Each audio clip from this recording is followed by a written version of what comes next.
어떻게 성만찬에 참여해야 될까라는 질문을 가지고 함께 말씀의 의뢰를 함께 나누기 원합니다. 서로 인사할까요? 사랑합니다. 축복합니다. 여러분, 기독교가 가지고 있는 그 성례전은 두 가지가 있습니다. 하나는 세례요, 하나는 성만찬입니다. 지난 시간에 말씀드렸던 것처럼 세례의 의미는 어떤 거예요? 주님과 연합되는 거예요. 주님과 연합되어서 바로 물속에 수장되어서 물속에 잠기는 순간 물속에 내 옛 자아는 죽는 것을 의미합니다. 그리고 물속에서 다시 떠오르는 순간 주님과 연합된 새로운 생명으로 다시 거듭나는 것을 의미하는 것이죠. 그렇기 때문에 바로 옛자아가 죄인이었던 옛자아가 죽고 주님과 연합된 새로운 생명으로 거듭나는 것을 상징하는 것이 세례예요. 세례는 1년에 우리가 몇 번 하죠? 일생에 한 번만 필요합니다. 어떤 분은 간혹 목사님 제가 세례 약벌이 좀 떨어져가지고 세례를 좀 다시 받았으면 좋겠다고 그런 분들이 계셔요. 진짜 있어요. 그런 분이 내가 젊을 때 세례를 받았는데 좀 세례를 다시 한번 받으면 안 되겠냐고. 그럴 필요가 없는 거예요. 세례를 통해서 새 생명으로 거듭나는 것이 아니라 새 생명으로 거듭난 것을 상징하는 그 표식이 바로 예식이 바로 세례 예식이기 때문에 이미 하나님의 자녀가 된 사람들은요, 또 다른 하나님의 자녀가 되기 위해서 또한 이렇게 계속 세례를 받을 필요는 없는 거예요. 근데 오늘 이 성만찬은요, 예수 그리스도의 십자가의 죽으심을 기념하는 예식입니다. 주님께서 친히 제정하셨고 명령하셨고 이것을 이행하라고 우리에게 말씀하셨어요. 그렇기 때문에 성만찬은 세례와 같이 일평생 한 번으로 끝나는 것이 아니라 예배를 통해서 늘 반복적으로 행함으로써 예수 그리스도와의 신비한 연합을 경험해야 되는 거예요. 그러니까 세례를 다시 한번 받았으면 좋겠다라고 하시는 분들은 이 성만찬을 잘 하시면 됩니다. 바로 주님과 성만찬을 통해서 그리스도와 연합된 그리스도의 생명이 내 안에 들어오심으로 말미암아 우리가 새로운 생명으로 살아가는 그 감격과 기쁨을 다시 한번 회복할 수 있기를 주님으로 축복합니다. 성경은요, 예수 그리스도의 성육하신 육신을 그리스도의 몸이라고 얘기합니다. 그렇죠? 근데 여러분, 뿐만 아니라 그리스도의 몸이라고 부르는 또 다른 어떤 몸을 이야기하고 있죠. 그리스도의 몸. 뭐죠? 그죠? 101을 다 하셨던 것 같은데 다시 한번 101을 해야 되나요? 그리스도의 몸은 교회를 또 그리스도의 몸이라고 말하지 않습니까? 주님의 육신적으로 성신하신 몸도 있지만 주님의 그리스도의 진정한 몸은 바로 교회라고 얘기합니다. 교회가 그리스도의 몸이고요. 우리가 그리스도의 몸에 속한 다 지체가 되는 거예요. 그러니까 우리가 예수를 믿는다는 것 자체는 교회의 한 조직 안에 들어오는 것이 뿐만 아니라 교회라는 어떤 그리스도의 몸에 우리의 찬 지체가 되는 거예요. 우리가 그렇기 때문에 서로가 그리스도 안에서 연결된 한 지체임을 고백하는 것입니다.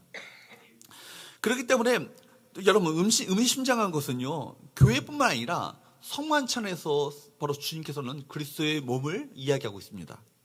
바로 그리스도의 몸, 성만찬을 그리스도의 몸이라고 성경은 가르치고 있죠. 성만찬을 행하실 때 떡을 떼어주면서 이것은 받아 먹으라, 이것은 내 몸이라고요. 잔을 가지셔서 잔을 마시라고 말씀하시면서 이거는 내가 너희를 위해서 흘리는 내 피라고 말씀하시는 거예요. 그렇기 때문에 말하자면 성만찬을 통해서 우리가 주의 몸과 우리의 피를 먹고 마심으로 말미암아 주님과 주님을 실질적으로 경험하고 주님과의 신비한 영적인 연합을 이루는 것이 성만찬입니다. 그렇기 때문에 오늘 그래서 한스킹이라는 독일의 유명한 신학자는요, 그의 책 교회라는 그 책에서 성만찬을 과거와 현재와 미래의 관점에서 이 성만찬의 의미를 잘 설명해 주고 있습니다. 아주 너무 좋은 정의인 것 같아서 제가 그대로 따왔어요. 성만찬은 과거의 관점에서 주의 만찬은 회상과 감사의 만찬이다. 여러분, 과거의 관점에서 보면 주의 만찬은 뭐라고요? 회상과 감사의 만찬이라는 거예요. 그렇다면 현재의 관점에서 보면 주의 만찬은 언약과 교제의 만찬이다. 미래의 관점에서 보면 주의 만찬은 종말론적 메시아 만찬의 선취이다. 이렇게 말할 수 있습니다. 여기서 바로 이분이 얘기했던 그 관점에서 성만찬이 가지고 있는 중요한 몇 가지 의미를 배울 수 있는 것이죠. 첫 번째, 따라합시다. 회상과 감사의 만찬. 과거의 관점에서 보면 바로 이 성만찬은요, 회상과 감사의 만찬이라는 거예요. 따라합시다. 예수의 십자가의 은혜를 기억하라. 뭘 회상하셔야 돼요? 예수님의 십자가의 그 죽으심을 회상하셔야 돼요. 그리고 이 십자가의 죽으심을 묵상하고 회상하게 될 때 이것이 얼마나 큰 은혜임을 깨닫게 되시고 은혜에 대해서 감사하는 시간이 뭐예요? 이 성만찬인 거예요. 그렇기 때문에 24절 말씀에 보면 이렇게 말씀하고 계십니다. 24절 말씀을 보도록 할까요? 시작.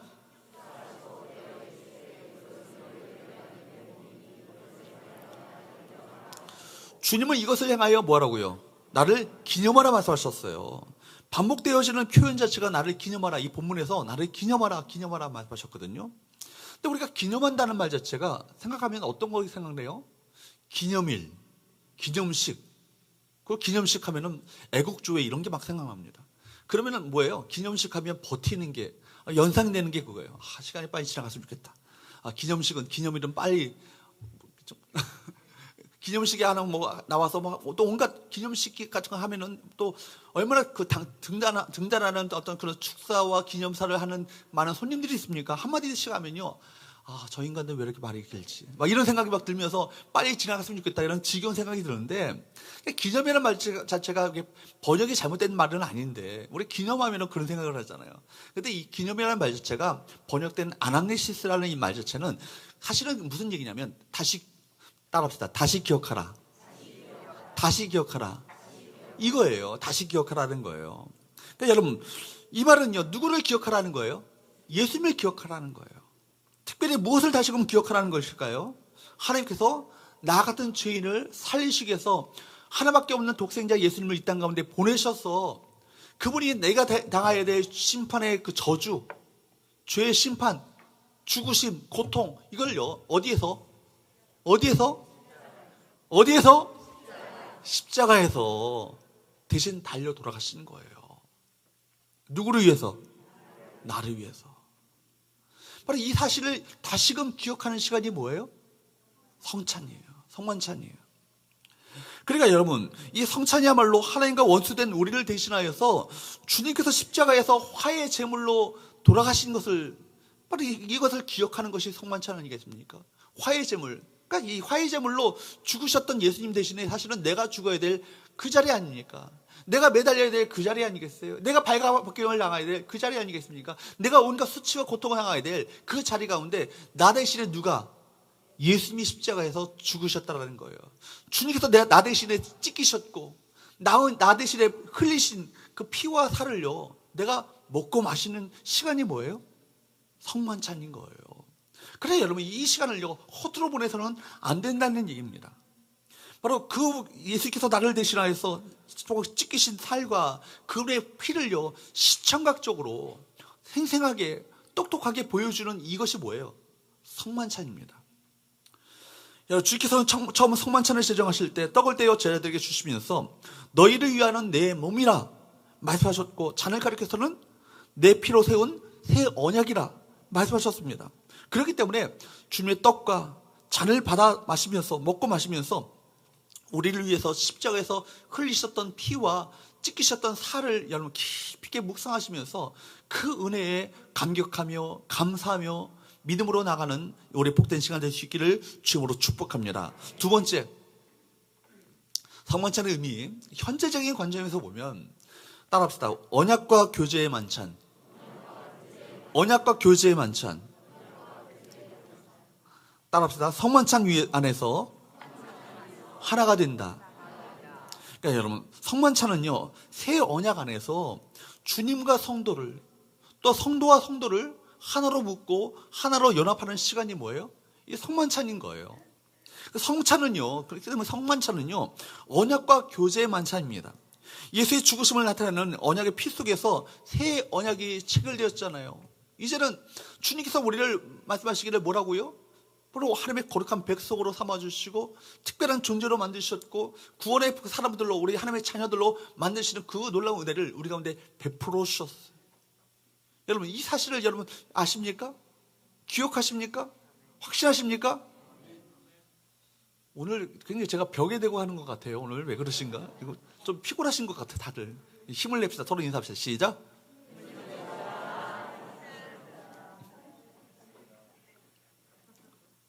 새 언약이 체결됐어요. 그렇기 때문에 이 성만찬은요 과거에 죽으신 그리스도와의 그 교제만이 아니라 이제 뭐예요? 현재 살아계시는 주님과의 생생한 교제가요 이 성만찬을 통해서 이루어지게 되는 거예요. 여러분, 요한복음 13장에 보게 되면 주님께서요 제자들과 최후의 만찬을 치르시는 그 장면이 바로 나옵니다.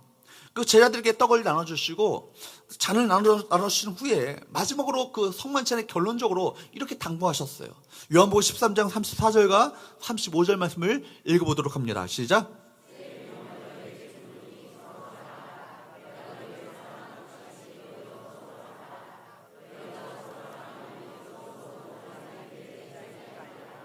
여러분 보십시오.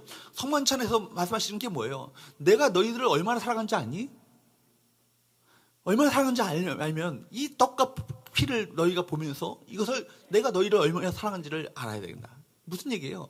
이 성만찬을 통해서 뭐예요? 내가 찢기신 살, 흘리신 피, 이건 바로 너희를 사랑한 이 징표라고 생생하게 보여준 건 아니겠습니까?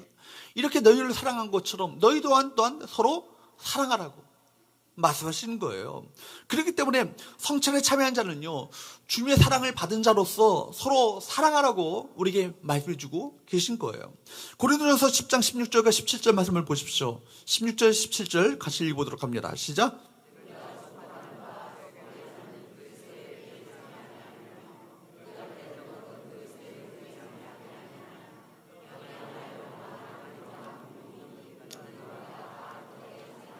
무슨 말입니까? 우리가 한 피에 참여한 자이며 한 몸에 참여한 자가 되었다는 거예요.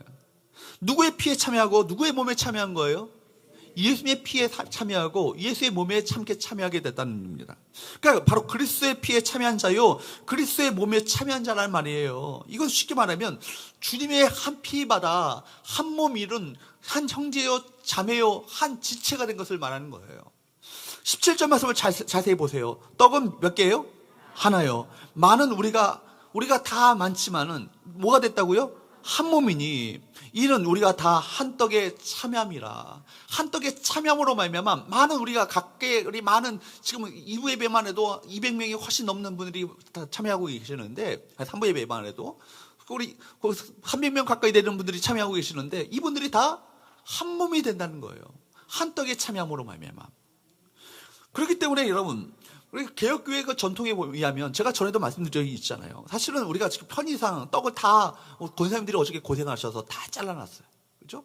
또 잔도 다 일일이 잔에다가 다 포도주를 부어놨습니다.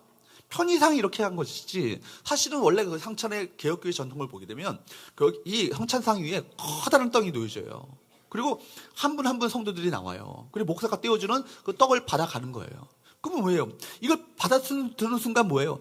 저 큰 한 빵에서 내가 한 떡을 내가 취하여서 받는다. 생각을 하지 않겠습니까? 성찬도 우리가 잔도 마찬가지예요. 큰 병에 큰 잔에 포도주가 담겨져 있는데 그것을 목사가 일일이 하나하나 따라주는 거예요. 그러니까 우리는 본래 한 병에서 비롯된 한 그 포도주임을 함께 여기 받아 마심을 기억하게 되는 것 아니겠습니까? 그러니까 여러분 뭐예요? 우리는 성찬을 통해서 주님과 하나가 되는 거예요. 믿으십니까? 성찬을 통해서 서로가 하나가 되는 거예요. 믿으세요? 아까보다 아멘이 좀 적어졌어. 다시 한번요. 우리는 주님과 하나가 되었습니다. 우리 서로가 하나가 되었습니다. 이것이 성찬의 의미라는 거예요. 진정한 참된 성령 안에서의 한 교제됨, 한 하나됨, 이것이 한 연합됨, 이것이 성찬을 통해서 이루어지게 된다는 것입니다. 그렇기 때문에 어떤 점에서요, 성만찬을 나누는 성도들은요, 육신의 피를 나눠 가진 혈육보다도 더 가까운 사임을 여러분 아셔야 되는 거예요. 왜냐하면 주님의 살과 주님의 피를 함께 나눠 가졌기 때문에. 우리 찬송가 잘 아시는 찬송가 220장 3절 말씀에 보면 3절에 보면 이렇게 찬양이 기록되어 있죠. 우리 한번 그냥 우리가 아카펠라로 목소리로 우리 찬양을 한번 해보도록 합니다. 사랑하는 주님 예수 같은 주로 섬기나니 한 피바다 한 몸 이룬 형제여 친구들이여 한 몸같이 친밀하고 마음으로 하나 되어 우리 주님 크신 뜻을 지성으로 준행하세. 할렐루야. 주님께서 성만찬의 마지막 말미에 새 언약을 너에게 준다고. 새 계명을 너에게 준다고. 서로 사랑하라. 여러분, 한 피바다 한 몸 이룬 우리 형제요 한 자매된 우리가 서로 사랑하는 것이 성만찬의 중요한 의미인 거예요. 세 번째, 미래적인 관점에서 여러분, 종말론적 메시아 만찬의 선취이다. 따라합시다. 종말론적 메시아 만찬의 선취. 여러분, 굉장히 어려운 말인 것 같아요. 종말론적 메시아 만찬의 선취라는 얘기는 무슨 얘기냐면, 나중에 종말적으로 우리가 다 모두가 우리가 천국에 올라갈 거 아니겠어요? 주님과 더불어서 이제는 천국 잔치가 우리 가운데 배설되지 않겠어요? 이것을 미리 맛보며 경험하는 이 시간이 뭐예요? 성만찬인 거예요. 그렇기 때문에 따라합시다. 천국 잔치를 미리 맛본다. 그런 의미를 갖고 있는 거예요. 여러분, 언제까지 우리가 예배를 통해서 이 성만찬을 계속해야 될까요? 마지막 조는 분 한 분 깰 때까지. 여러분, 언제까지요? 예배를 통해서 성만찬을 계속해야 할 때까지. 언제까지 하냐면 주님 오실 때까지예요. 주님 오실 때까지. 26절 말씀을 보도록 합니다. 26절 시작.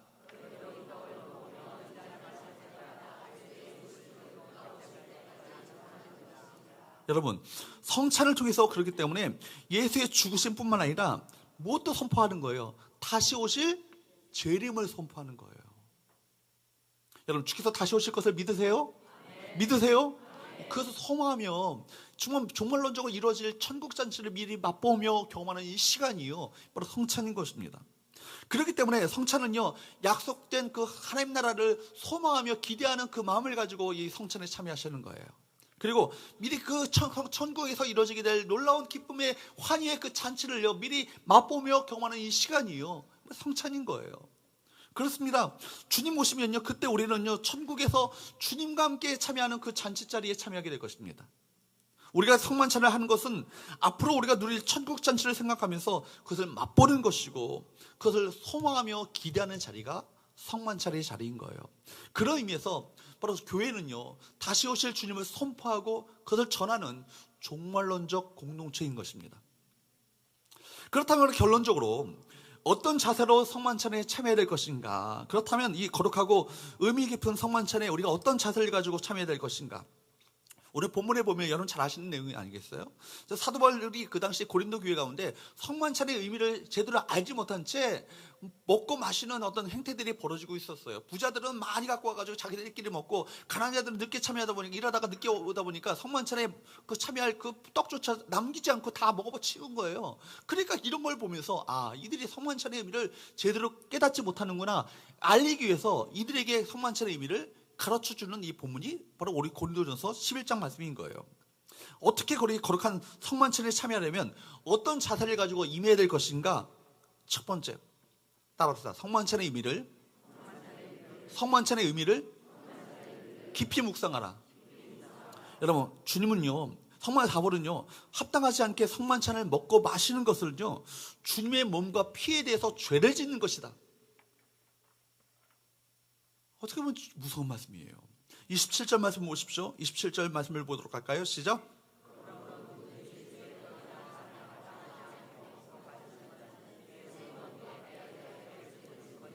여기 보면요, 합당하지 않게 먹고 마시면요, 주의 몸과 피에 대해서 죄를 범하는 것이라고 얘기합니다.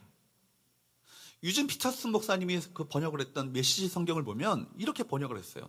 누구든지 불순한 마음으로 주님의 빵과 주님의 그 어떤 그 잔을 마시는 사람은 주님이 죽으실 때, 그때 주님께 야유와 조롱과 희롱을 보내고 침을 뱉은 군중들과 같다. 주님의 그 죽으심을 모욕하는 결과를 낳게 된다는 거예요. 합당하지 않게 먹게 된다면. 그러니까 여러분, 합당하지 않게 먹고 마신다는 것은 어떤 의미일까요? 쉽게 말한다면 그 의미를 제대로 알지 못한 채 먹고 마시는 것을 말하는 거예요. 그러므로 우리가 성만찬에 참여하게 될 때 아무 생각 없이 그냥 추수감사절 전주니까 그 성만찬을 하나보다, 고난주간이니까 성만찬 하나보다, 의례적으로 형식적으로 이 자리에 참여해서는 안 된다는 얘기예요. 주님의 은혜에 대한 감사도 없이 습관적으로 참여하는 것은요, 합당하지 않은 태도인 것입니다. 특별히 합당하지 않게 먹고 마시는 걸로 가르쳐서 바울은 뭐라고 말해요? 죄라고요. 주님의 몸에 죄를 범하는 것이라고. 이렇게 단정하고 있다는 사실을 주의해야 합니다. 왜냐하면 주님의 십자가의 사역을 업신여기는 결과를 낳기 때문에 그래요. 가톨릭 교회에서는요, 성만찬에 참여하기만 하면, 그냥 참여하기만 하면 하나님의 은혜가 자신도 모르는 사이에 영혼 속에 주입될 것이라고 가르칩니다. 그래서 과거의 가톨릭 교회에서는요, 라틴어로 모든 미사가 집전됐잖아요. 성만찬을 집행하는 사제나 성만찬을 받는 성도나 이 의미를 알지 못한 채 라틴어로 그냥 뭐 의미를 얻으면 이야기하면서 말하면서 성만찬에 함께 참여했어요. 그리고 그들이 가르친 건 뭐냐면 성만찬의 떡과 포도주가 그냥 목구멍으로 넘어가는 순간 주님의 살과 피로 변해버린다. 화채서리를 얘기했어요. 자동적으로 예수의 몸으로 변한다고. 참여하기만 하면 된다고. 어떻게든지 참여하기만 하면 된다고. 그러나 그렇지 않아요. 성만찬의 의미를 알지도 못하고 또 믿음으로 떡과 포도주를 받지 않으면요, 우리 안에서 아무런 변화가 일어나지 않습니다. 도리어 이것을 의미를 알지 못한 채 먹고 마시는 것은 주님의 몸과 피에 대해서 죄를 범하는 결과를 낳게 된다는 거예요. 그러면 우리가 어떻게 해야 합니까? 예수님께서 누구 때문에? 나 때문에 당하신 그 고난을요, 이것을 묵상하면서 내가 죽어야 될 그 자리에, 내가 흘려야 될 바로 그 피의 그 십자가의 그 자리에 주님께서 대신 당하셔서 찢기시고 피를 흘리셨다는 사실을 깊이 있게 묵상하면서 이 구원의 감격 속에서 감사함으로 여러분 반응하시며 주 앞에 나가시는 저와 여러분이 되어야 될 줄로 믿습니다.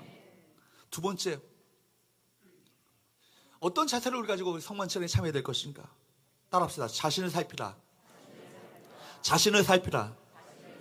두 번째 성만찬에 참여하는 성도는요, 자신을 살피셔야 돼요. 28절 말씀을 같이 읽어보도록 합니다. 28절 시작.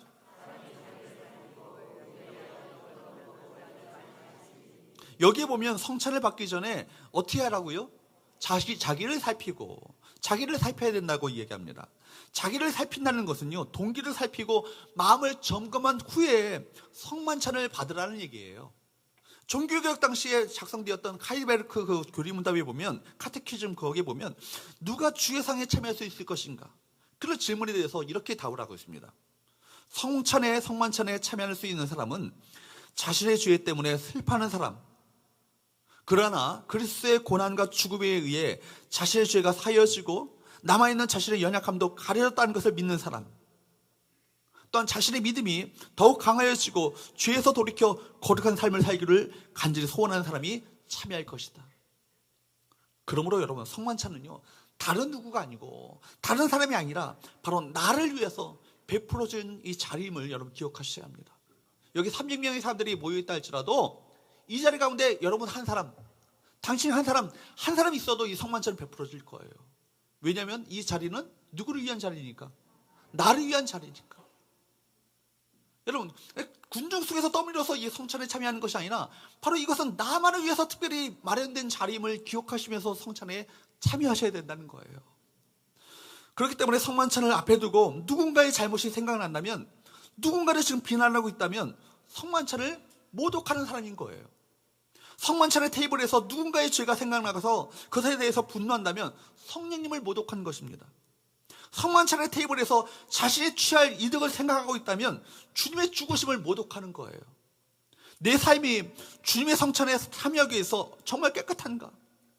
주님 앞에 정말 회개하지 않고 마음속에 숨겨둔 죄악이 없는지, 혹시 교회가 하나 되는 일에 최선을 다하지 못하고 또 가족이나 친척 그리고 이웃들에게 상처를 주지는 않았는지, 그리고 혹시 죄를 범한 것이 있다면 하나님 앞에 이 시간 먼저 회개할 수 있기를 바랍니다. 그래서 우리 성만찬에 참여하면서 제일 먼저 회개하는 시간을 가져요.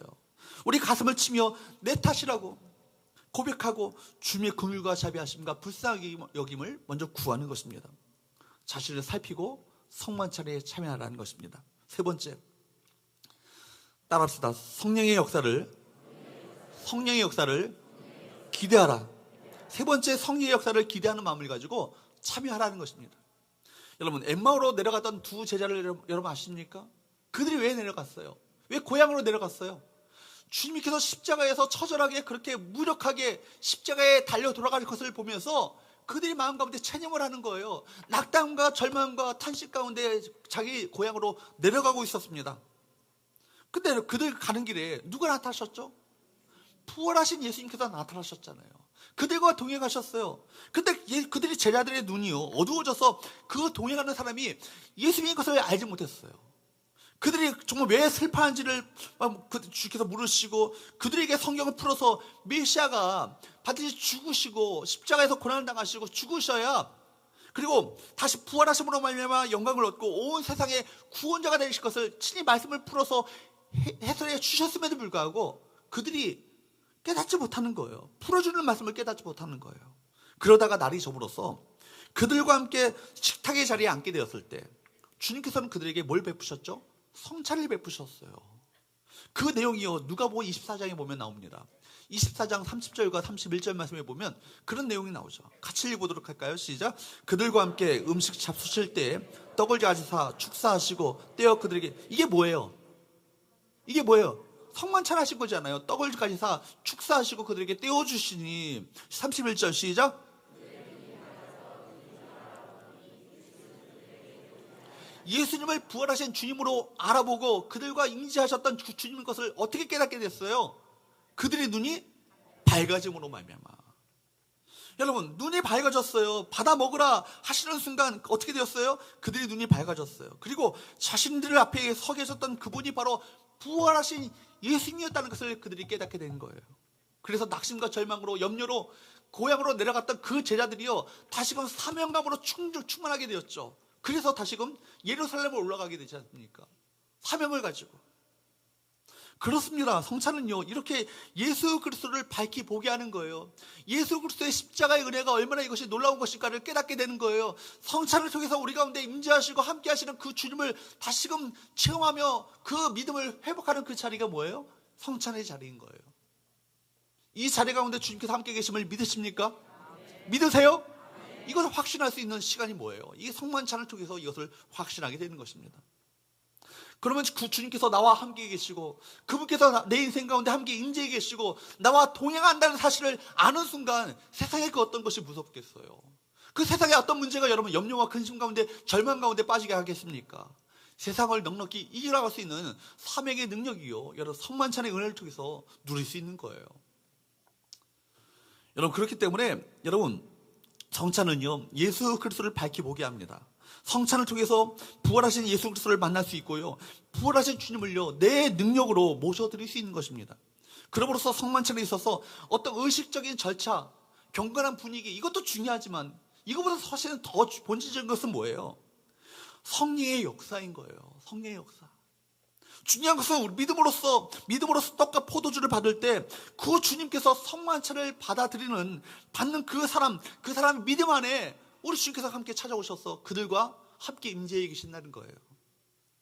왜냐하면 성령님이 이 떡과 포도주 가운데 친히 임재해 계시기 때문에. 그러므로 성만찬을 받으면서 여러분 성령의 역사를 기대하셔야 되는 거예요. 패트 노백이라는 목사님이요 보스턴 외곽의 한 병원에서 원목으로 이분이 사역을 하셨습니다. 하루는 의사와 간호사들이 찾아와서 한 환자를 좀 봐달라고 부탁을 한 거예요. 60대 그 존이라는 그 환자였는데 이 환자가요 병원에서 어떤 검사를 해도 몸 안에 어떤 이상을 발견할 수 없는 거예요. 그런데 이 사람이요 날로 세약해지고 2주 동안이나 전혀 음식을 먹지 못하고 물도 마시지 않고 하루하루 정말 병색이 짙어감으로 말미암아 죽어가고 있었던 거예요. 패트 목사님이 이 사람을 만나 상담하는 중에 갑자기 마음속에 성령께서 그 음성을 들려주신 것을 그가 경험하게 됩니다.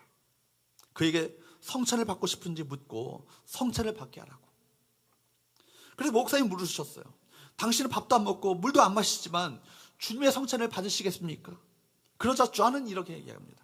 절대 그럴 수 없어요. 저는 죄가 많아서 용서받을 수 없는 사람이기 때문에 거룩한 이 성찬에 참여할 수 없습니다. 그러자 목사님이 이렇게 설명했습니다. 예수님은 당신과 같은 죄인을 위해서 십자가에 못 박히신 것이지 의인을 위해서 십자가에 못 박히신 것이 아니라고.